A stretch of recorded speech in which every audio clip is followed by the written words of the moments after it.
everyone, welcome to my channel, Callie&Co.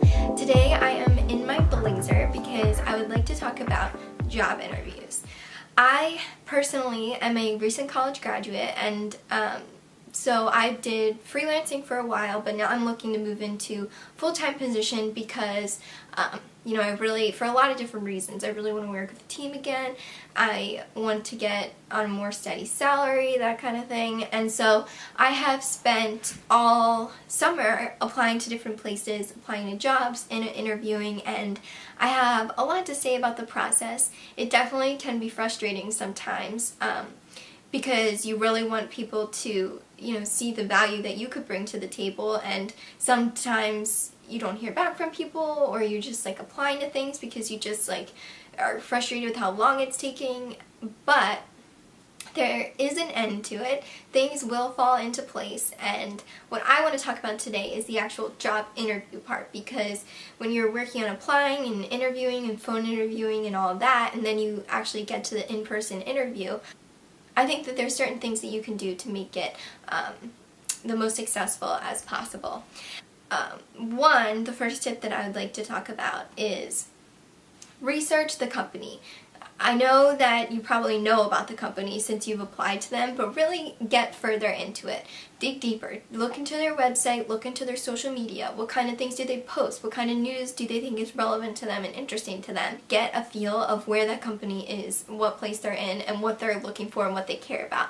I think that's really important because it's kind of, whenever I go into interviews and do that, it's kind of shaped the tone of the interview. I get a better understanding of what I'm walking into versus just my idea of what the company is. I kind of understand it more from their side of things and what they're looking for. Another tip that I would recommend is really becoming familiar with the job description, because for me personally, as communications, there's a lot of different routes that I could go with that.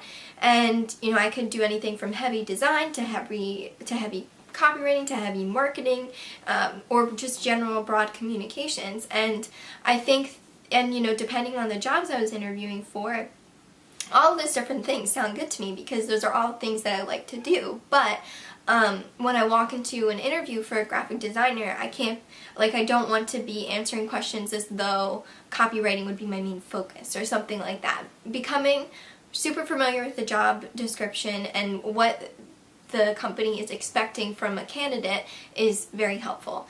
And a third thing that I would like to talk about is dressing for success.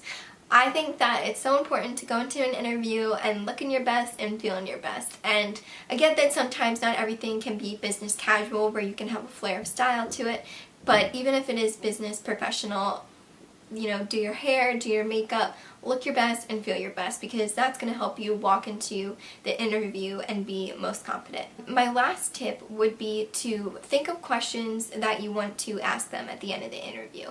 Asking questions at the end is really good because it kind of shows that you want to take the extra step and that you're really interested in learning more about the company to make sure that you are a right fit for that kind of thing. And one of the best questions that I think that you can ask at the end of the interview that maybe people don't really know about to ask is how, in what way could this person, this new hire for your company, bring the most value to your team?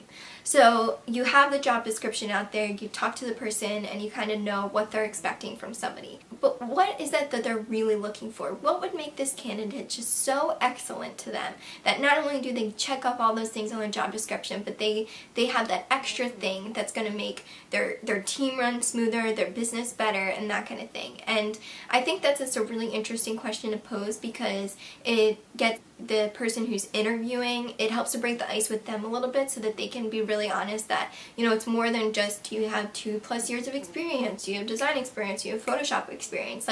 Helpful for the interviewer to be yeah, we want somebody with all of that, but we actually want somebody who can come in and understand that we are in a startup environment and the people need to wear different hats and they need to understand what's going on. Or we need somebody to come in and realize that we're in a corporate environment and that there's red tape and we have to have those barriers, so we need to be creative within that.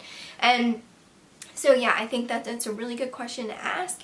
I would definitely encourage you to think that way. And overall, I wish you good luck on any job interviews you're doing. Remember to be confident, be proud of the work that you've done and the experience that you have, and come into the job interview with the mentality that you want to work for a company and you want to be a good fit for that company so that they can hire you, but you also want to find a company that's a good fit for you. Because that is why I made this channel. That is what these videos I'm trying to gear them all towards, is that when you are pursuing jobs that you care about, pursuing work that you care about, as long as you're reaching your full potential within the job, like using your skills, using the talent that you can bring to the table, you are going to be happy and you're going to thrive in that environment. So yes, those are my job interview tips. Please subscribe to the channel if you want to see more videos like this, and like this video, give it a thumbs up if you found these tips helpful. Alright, well, I will see you in another video. Have a good day. Bye!